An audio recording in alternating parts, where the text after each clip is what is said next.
Hello and welcome to part 26 of this series where I talk about a specific family branch of mine, go into details about what I know, what I don't know, and how I got to the conclusions that I did. And we are in the final of my 8 great-grandparents. We're going to be talking about my Kohlberg line. Now, my great-grandmother, Doris Kohlberg, was the last of my great-grandparents to die. In fact, she passed away on the day of my bar mitzvah celebration.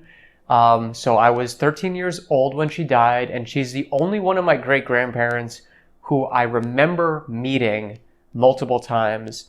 I did meet my Kushner great-grandparents, but I was really, really young. I have very, very vague memories, and I couldn't tell you anything about them. But Dora, well, I definitely remember going to visit her when I was a kid. It's nice that we're coming full circle because my Kohlberg line is the branch of the family that got me into genealogy. I've talked about it a number of times on this channel, but I'll reiterate it again anyways just to give you a refresher. See, my great-grandmother refused to talk about her father, and nobody in our family had any idea what happened to him. I was poking around and asking anybody that I could, and there were wild speculations and theories that, maybe he had committed suicide or he was murdered or there was some other disastrous thing that had occurred within the family, and that's why she didn't want to talk about him. But it was only after I began looking through the census records and discovering, first and foremost, that he was an immigrant from the former region of Galicia in Austria, now a part of Ukraine, but that he ended up becoming mentally ill and was sent to a couple of mental institutions where he died tragically fairly young in his 50s. And it seems that, due to the stigma of mental illness going on around that time, his family essentially pretended that he did not exist anymore and refused to speak of him. So from learning that, I really just helped pique my interest in genealogy because I realized that you could uncover these kinds of family mysteries even if nobody alive knew anything about them. You could just go through all the documents and the records and try to piece together details about this person's life. Now, my great-great-grandfather, Issy or Isaac Kohlberg, immigrated in the early 1900s with his wife Sarah Hechler, and he worked as a baker. Now, none of his records actually showed what town he came from. Unfortunately, there were a lot of documents, but they all just said, Austria or Galicia, like the region or the country. None of them said the town. But when I did a lot of digging, I was able to figure out that he had 2 sisters who also came to the US. The first of them, Dobrysh, whom is referenced on his ship manifest, she came over a little bit before him, and then a second one, Frida, came over later, and they both lived together in the same apartment in New York before both getting married. Documents from both Dobrysh and Frida show that they were born in a town called Kalush, which is in the Ivano-Frankivsk region of Ukraine, formerly known as Stanislavov.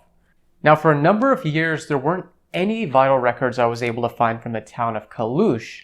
And this was very, very frustrating because I was even able to learn the names of their parents, which were Samuel Kohlberg and Anna Rudolph.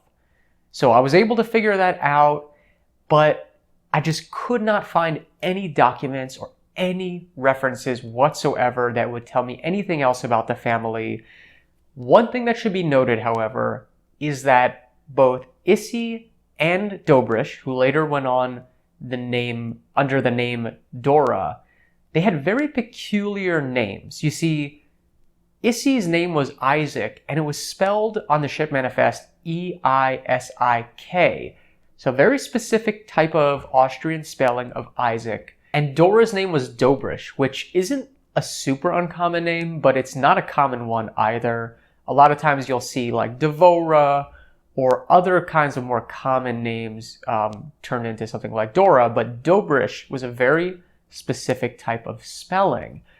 And thankfully, the website Gesher Galicia ended up uploading some Kalush birth records just last year in 2022, and those records were able to help me learn the identity of Issy's great-grandparents, and I'll show you how I was able to learn that. You see, the only birth records that are available online as of today are from the years of 1832 to 1847, and this proved to be very tricky because given when Issy and his sisters were born, while Samuel and Anna were probably born around the 1850s, after the time period in which these records were released.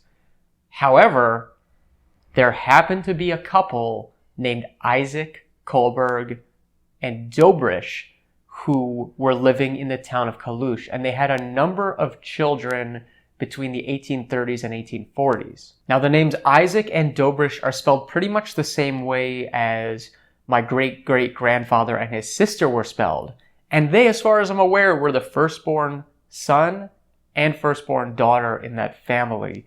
So, given the fact that there was this older couple named Isaac and Dobrish Kohlberg from Kalush, it's very, very clear that these were their grandparents, which means that Samuel Kohlberg was most likely just born after the range of these documents, and he was the father of, Issy, Dobrish, and Frida. I'm not sure whether there are any other Kalush vital records that are available and just need to be scanned, but what I can say is that Gesher Galicia has been doing a really fantastic job in recent years of uploading tons and tons of new documents, and I think that, a lot of the gaps on these lines of my family from the Kalush region would be solved if there were just more vital records after the 1840s. So I'm still holding out a little bit of hope because and we're going to talk about in the next episode my Rudolph family, which I know a lot less about than my Kohlberg family, but if those records from the 1840s to maybe the 1870s did exist and were ever able to be uploaded, it would be huge for helping to flesh out these lines. So I know those records definitely existed at some point. Whether or not they are still in existence is anybody's guess right now. But I am holding out some hope, and I'm going to continue to dig into this line and learn as much as I can. We really only have a few more of these kinds of episodes left, and so I'm glad that I was able to make one of the last ones the line that got me into genealogy in the first place, my Kohlberg family. If you like this episode, make sure to give it a thumbs up and subscribe to the YouTube channel. Also, hit the notification bell so you'll be notified whenever I post new episodes, such as this one. Make sure to follow me on social media. I've included links down below to both my Instagram and my Twitter. Thank you so much for watching, and I'll see you in the next one.